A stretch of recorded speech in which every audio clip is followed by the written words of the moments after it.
Fundamentals are here. The trend line is positive. Anything, structure is going to change in 2025. There's still needs time to guarantee that the next new bank is going to happen. But the first new bank already did. So we already have an example of Brazilian company that had a Nasdaq IPO. That's amazing. It's the largest neobank in the world. So we do have some tangible examples that we are able to do it. We have the soil, we have the tools here. We just need time.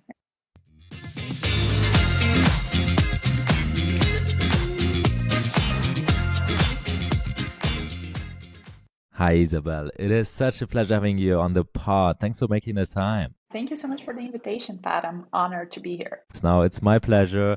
And we've got a lot to talk about and how you and Canary have evolved within this broader Brazilian tech ecosystem. Just to take a step back before we dive in, how did you actually end up in the world of, startups and working with founders? Working at VC was not a plan in my career back then. I'm actually an industrial engineer, and there was not a lot of VCs when I was in college, so it was not something that I was on my radar. I actually learned about it afterwards. But my first connection with entrepreneurship was actually when I was studying abroad. I studied a year in Canada, in Toronto. And that was my first relationship with entrepreneurship, both in class and in college, and also with a lot of friends that were entrepreneurs back then. When I moved back to Brazil, I wanted to have a work experience at a startup. And that's what I did. So I joined the founding team, very early stage back in my hometown. And that was my first experience building companies, building slash operating.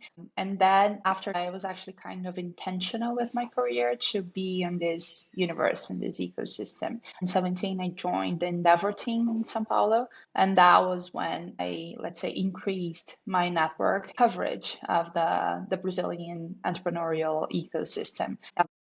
While I was at Endeavor, I was invited by one of the Endeavor entrepreneurs back then to join Canary. Florian and Mate, they were the founders of Printy, and then they started Canary. Florian one night called me and said, Belle, we are starting a team at Canary. When can you join? And so I did join. I was the first person to join the team, and that was in 2018. A while back. And when I joined, there were two of us, Marcos and myself. We were deploying the first fund. Now we have a team of 20. We're deploying the fourth vintage of Canary. We have backed amazing founders. We have enabled relevant companies to being built in the region. So it's been quite a ride. Yeah, absolutely. We're going to double click on some of those different stages in that ride. 2018, when we joined Canary, what was the early stage, kind of seed stage investing landscape like in Brazil? Who was there? Who were some of the big guys? Actually, Canary was the first VC fund completely focused on this very early stage. Back then, we did pre-seeds and seeds. So Canary was the first one actually completely focused on doing pre-seeds and seeds in the regions.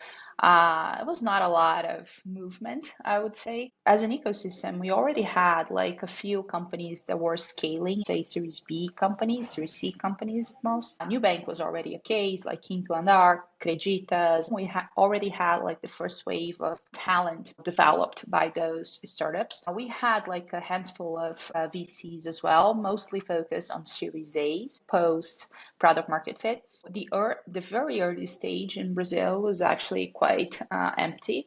So that's when Canary came in and we started like literally seeding companies that were starting in the regions. Most of our Fund 1 vintage, actually there's a cool anecdote. Back then, 2017, 2018, we would literally analyze 30 companies per month in our pipeline of deal flow. 30. And that was 100% of the market. So 100% of the companies that were seeking for a pre-seed or a seed investment would come to Canary and we would analyze it. Today, I would say we talk to like maybe 300 companies per month, something like that. And that's just a tiny little piece of the market. The ecosystem has changed a lot since we started. Fascinating. And the Brazilian ecosystem has really gone a long way. Through the Endeavor Scale Up program in Brazil, go like 200 companies per year. And that's already like a very small subset of companies that go through that program. So that Yeah. just speaks to the sheer volume now. When we think of the skill set of an early stage seed investor, because you guys, you go early, you go as early as it can get, right? So what is some of the skill set that you think makes a successful early stage pre-seed investor? And yes, we can go as early as possible, but we don't do only pre-seeds anymore. We consider ourselves our early stage investors. So there are different skill sets, I would say, to analyze pre-seed and to analyze a seed or a Series A. But considering the early stage capabilities in a very pragmatic way, I would say that an early stage investor needs access. That means that we have to guarantee that we have the possibility to meet and to assess founders that are either about to start a company or in its early days of a company. So access is key here. We have to guarantee that people are talking to us and we are talking to people that are about to start companies. That's the pre-seed environment, which is crazy. It's very hard because everyone could be a potential founder. But that is the first thing that an early stage investor needs. The second thing I would say is any investor needs judgment and an assertive assessment, of course. And for an early stage investor, in my opinion, we need pattern recognition to be able to judge because we won't have all the info. So we just have like a limited amount of information, both on the team, both on the business model and the market, because a lot of things can change after the first conversation with the team. For me, pattern recognition comes in pillars. The first one is volume of deals that you assess, volumes of investments that you lead. It comes from volume, basically. It's quantity. You have to have volume to guarantee that your personal algorithm has been trained. The second pillar for pattern recognition, again, in my opinion, is time. You need time for your investments to perform or your entire portfolio to perform or not. And you learn from it, you iterate. Because if you invest in a PPT, like pre-seed, you only have valuable information after 4 years at least of that pre-seed. You will see pivots, you will see fires and hires, you will see different business models, you will see growth, hopefully, of course. So you need time to guarantee that you have more information, and it comes with years, right? And I always say that our cycle of iteration here of learning is basically 10 to 12 years, which is the cycle of the fund. And if we fund like a pre-seed, it's a PPT literally. So we need 10 to 12 years to see if our investment was a successful one or not. So that's why your question is very hard. But coming back to the pattern recognition pillars, like first one is volume for me, the second one is time, and for me the third one is context. So it's very hard for us to, isolate variables in a period of like 10 years. I started investing in Canary in 2018. We had a pandemic, we had COVID, we had the 2021 bloom, we had that 2022 winter, we have multiple wars coming on those years. So it's very hard for us to just isolate variables and say, okay, that correlates with that factor. So I think it is an important, let's say, skill for an investor to guarantee that you see the full picture and that you interpret the full picture, which is not obvious in any way. So I think that's one. And I think there's another skill, I would say, especially in the early stages of investing, that you need is basically you have to be comfortable with leaps of faith. As I said, you won't have full info. You gotta believe. Early stage investing is not science. There will be many, many things that you have to believe that could happen at some point in the future in order to validate an action that you have to take today. You have to invest today to be able to see the potential in 10 years. Love the points you're making and the different dimensions when you say of time, context, and the pattern recognition is critical, of course. And how do you at Canary get to that point of conviction? How does your kind of decision-making processes look like internally? We've got venture firms that are consensus based, and then there are the ones where it's more like a majority, or there's just one person taking the leap of faith. How do you guys really get to conviction internally, Canary, and who makes the call? How is kind of your decision making matrix reflected internally around that? We are in the team that we don't need consensus to invest. And I think in the early stage, it's very hard to have consensus because, again, there are multiple variables and multiple leaps of faith that you need. And sometimes, if an investment partner knows the team very well, that person will have much more context than another investment partners. That person's voice should count more than the other ones.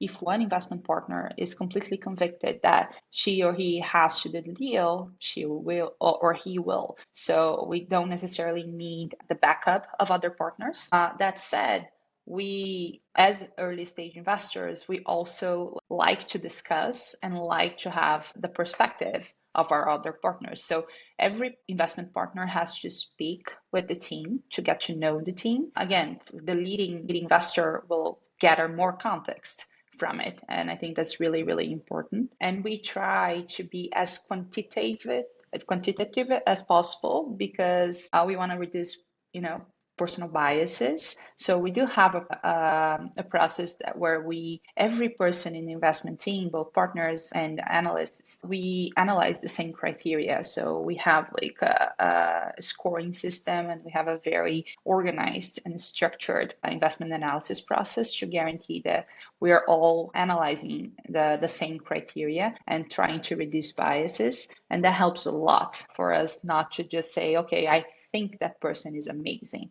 Okay, why do you think that person is amazing? So we go back to the criteria that we analyze. Okay, that person is ambitious. Why is he or she ambitious? And how can you back this thought? So we do that in a very standard and structured way. And everyone that speaks with the team has to go through the same criteria. And we go through discussions and we analyze the team. Well, we also gather a lot of references. And if we're analyzing seed investment or a Series A investment, then it's a little bit more obvious because we already have traction to deep dive, and we can do like product references, we can talk to clients, we can use the product. So it's a little bit easier. I would say the pre-seed investment is the hardest one to guarantee that the investment partner that is leading is gathering enough conviction, given that it's basically the team that you would be batting, right? There's not much else you have, right? You take a leap of faith on the execution capability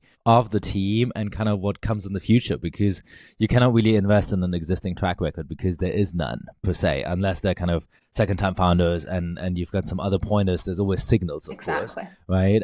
And that's what to me makes pre-seed. That's like true venture, right? Like this is really going out the risk curve, And how do you see your failure rate of your portfolio, for instance? And you don't have to go into the details, of course, but I would rather have a higher failure rate, but then a few outlier returns that are really making kind of the returns and returning your fund than having a lot of companies that are kind of at a mediocre return. How do you see that kind of pan out over kind of the 10 almost 10 years of Canary? Have you seen certain patterns across the different vintages of your failure rates and how some of the early bets have panned out? Yeah, I mean, power law is very true. That's what we are Yeah. realizing in our first vintages, like especially in Fund One, which we started investing in 2017. The first fund, we have a clear power law. So we have a few companies that, of course, today is mostly paper money, but we can see that a few companies are very relevant in terms of the fund's fair market value right now. So for me, that's completely true. What we are seeing in Brazil specifically, which is a bit different than in the US, is that the failure rate, that means how many companies, how many write-offs we have, or how many companies actually shuts down. We don't see as many here. It's specifically in Fund One, we have more successful exits than write-offs, which is kind of bizarre because that's not necessarily how ventures should perform. That said, the power law is very true. So we have a few companies that are responsible for 80% of the fund's fair market value right now, and one company that pays the fund. But the failure rate is still a question mark for us because in Brazil we have this culture of resilience that I'm not necessarily sure why that is. There are of course the historical lack of liquidity that also plays a role in that. That said, we have less write-offs than successful exits in Canary's Fund 1, which is very interesting. I think it's probably still early days, but I when I compare the US to emerging markets, I feel like always these like refreshment rates and go faster. So we have maybe a fair number of companies that are not going to produce the exits we would like in emerging markets, because the failure rate isn't as high. Just companies stick around longer, but they might not necessarily produce venture returns. Whereas in the US, it's more like, okay, you go big or you go bust. These feedback loops, and I think trickle in a little bit quicker. That's like on the positive side in terms of liquidity takes longer, but also on the negative side, those failures that nobody talks about also takes a longer time to sink in.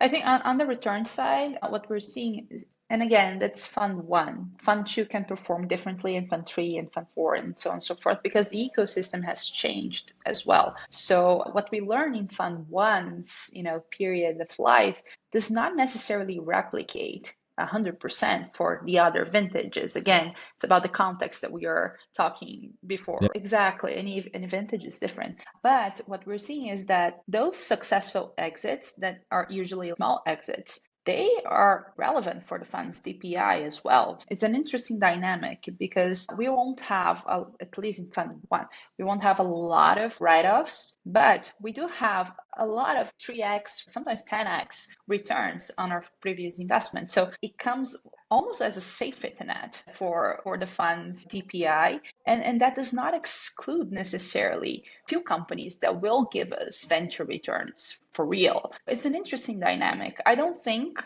that necessarily will be replicated in every vintage, but it is interesting. Yeah, for sure. It's a very interesting point you're making there. And I think it also depends on how your fund size goes up, how each Completely. individual deal then contributes, and kind of the different marks that you need actually to then return the fund, I guess, in Completely. terms of absolute For a, terms. for a small Yeah, seed fund, it's easier. that works perfectly. And talking a little bit more on the fund dynamics, because you already mentioned power law, and I always find it hard on like the seed stage, how you balance going on to quantity, like investing in many deals and hoping like something is going to stick, versus then reserving sufficient capital and liquidity for then doubling down on the more successful ones that you have that power law dynamic. Like, how do you guys balance that? And how do you see that at Canary kind of play out in having efficient reserves for then your follow-on rounds? Yeah, I think that's it's a great point. It's a great question. And my quick answer is that we are still learning, but we're completely intentional on learning that. And for Fund 1, we would be a little bit heavier on, more allocation reserves for follow-ons. I would say 60 for first checks and 40 for follow-ons.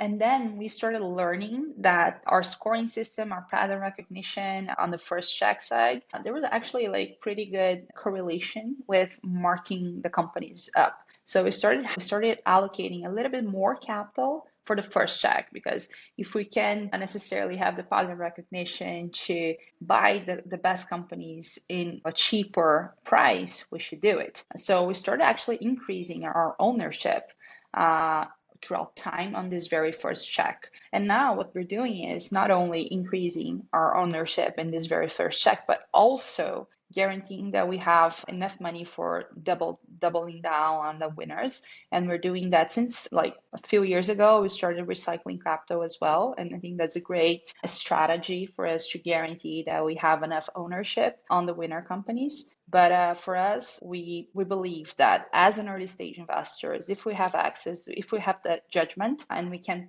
pick the winners, of course, with that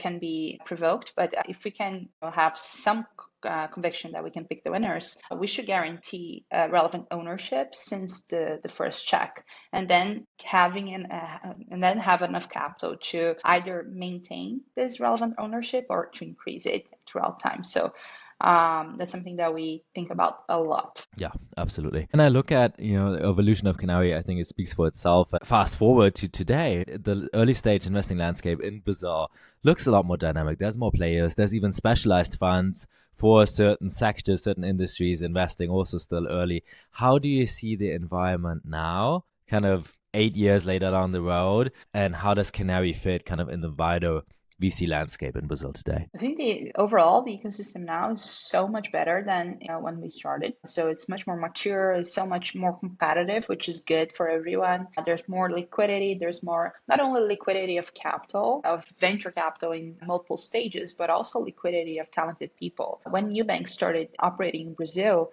they had to hire people from the US. There were no product managers in Brazil that had gone through like a startup cycle because there were no startups.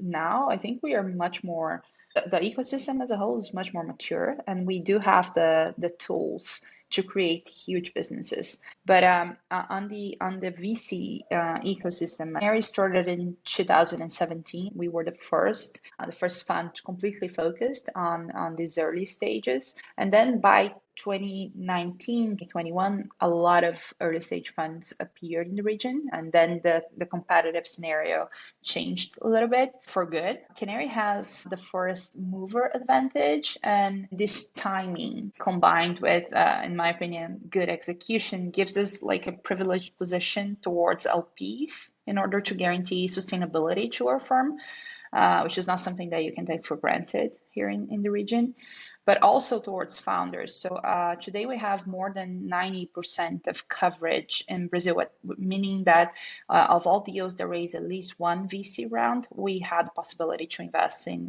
more than 90% of those. So that's the access that I was talking about. This combination of factors here we earned the right to be an early stage investor, not only a pre-seed or a seed investor. And given the trust of our LPs, the strong reputation among founders, and the track record we've built so far, I think we have the tools to find the best opportunity to invest, avoiding unnecessary competition. So we don't necessarily ourselves just a pre-seed or a seed investor anymore. Like we're early stage investor. This flexibility is great for this maturity of the ecosystem, and we're very excited. We're seeing like amazing deals, not only on the pre-seed or the seed, but also in this pre-series A stage here in Brazil and in Latin as a whole. We're very, very optimistic with the setup of the ecosystem, but also like very aware that the pieces of the puzzle change with time. So we have to be flexible and guarantee that we are ahead of the curve to be able to make great investments and with great returns to our LPs. Absolutely. Canary is also venturing a little outside Brazil, right? You've made a couple selective investments in Spanish-speaking LATAM. And how do you see that kind of further evolve? Are you excited about outside Brazil, or are you still kind of testing the waters? I sometimes feel like with Brazilian-born funds, it's a little bit of a mix usually. But yeah, curious on where you stand on this and how you think it's going to evolve for you guys. Yeah, it's so hard to just replicate a strategy in another country, and I think that's true for every business, right? Not only venture capital. I mean, you gotta have the local context and the local pattern recognition, and the local volume of deals and so on and so forth. So it's not easy to just go to Mexico and replicate what we did in Brazil. And we tried to do that, and we learned that that was not easy. In Canary's Fund One, we had like 100% of investments in Brazil. In Canary's Fund 2, we already started eating some investments outside of Brazil in Spanish-speaking Latin. And Canary's Fund 3 and Fund 4, like Spanish-speaking Latin, became part of our strategy, intentional strategy. Today, we have 80% of the portfolio companies headed in Brazil and 20% in Spanish-speaking Latin. Mexico is the second largest by far, but we do have investments in Colombia, in Argentina, in Chile, Uruguay, but mostly Mexico. And what we've learned is that, again, we gotta gather local context, and that's not easy to do. So we do see Mexico and Spanish-speaking Latin with great eyes. We do believe there are great opportunities. Actually, some of the companies that we are most excited about in our previous vintages in Fund 2, which is a little bit more mature, are companies from outside of Brazil. So we are convinced that there are a lot of opportunities, but we also know that we have to learn more. We are spending time in Mexico. We go there like a few times a year. We have many local VCs that are like trusted partners for us that we learn from them. A lot of founders that help us, with foot on ground as well. So we are intentional in learning more about the ecosystem and in Mexico in specific, because we do believe there are great opportunities there, but the ecosystem there is a little bit behind the ecosystem in Brazil. So it does need more maturity. And it does also need more maturity in terms of, as you were saying, like startups going through different cycles, operators and founders going through Yeah. different cycles, right? And that liquidity piece is still something that we are waiting for many layers and many reasons. Brazil is definitely ahead on that. How do you see kind of the scenario heading into 2025? Do you expect to see more liquidity in the space? I know this is a standard question. Everybody's asking themselves that. But how do you see it in Brazil on the ground? I presume you at Canary rely a lot on secondaries, on kind of later stage rounds where you then take in some liquidity.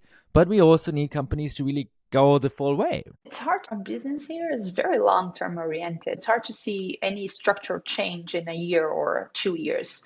But what I can tell you, Pat, is that since we started the fund in 2017, again, it's like 7 years, but it feels like 20 in terms of changes in the ecosystem.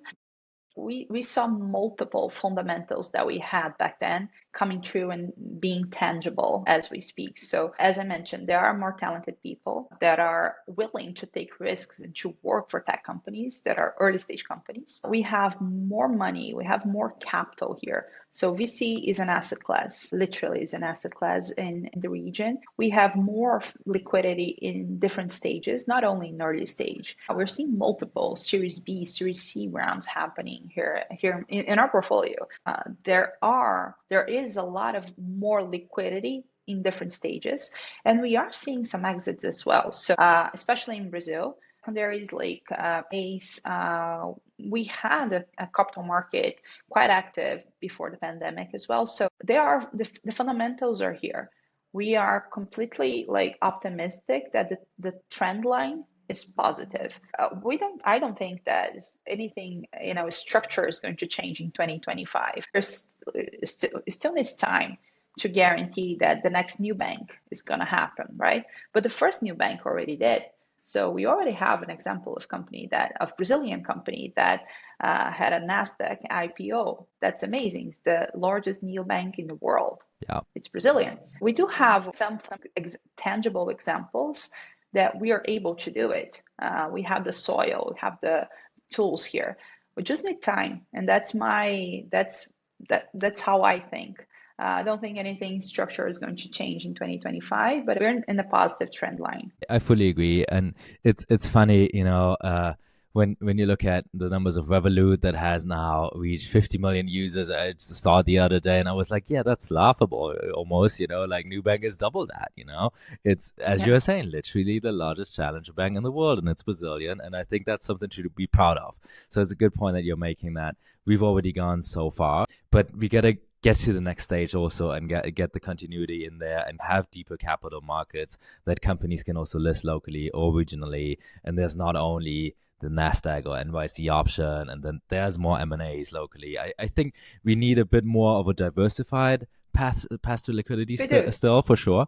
And how do you see it in terms of the different business models that are coming out now? Because the next new bank can be very much one of the companies that you're investing in now, right? But is it going to be in fintech? Hope so. That's my question. Yeah, is it going to be in B2C fintech, or is it going to be in deep tech? Is it be in biotech? What are some of the industries that you're excited about? I have no clue what business model the next new bank will be, but in Brazil, we do have a fertile ground for fintechs, like both in the regulatory side and also on the innovation and the adoption side. So fintech here is always a strong industry.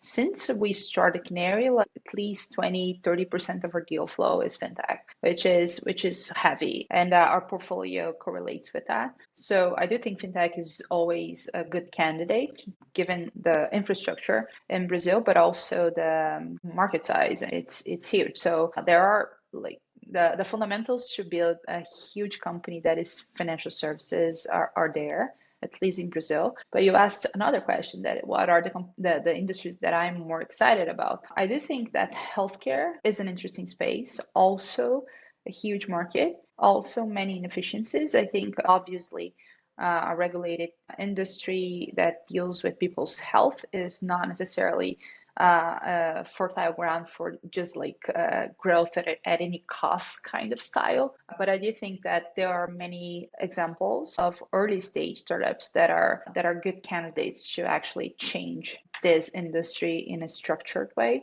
So I'm very excited about that. I'm always excited about healthcare. And also, this is a little bit more recent, but climate as a whole is a huge space. And I do believe that the next big climate company has to operate in Brazil, given, the nature of the country, has to be in Latin.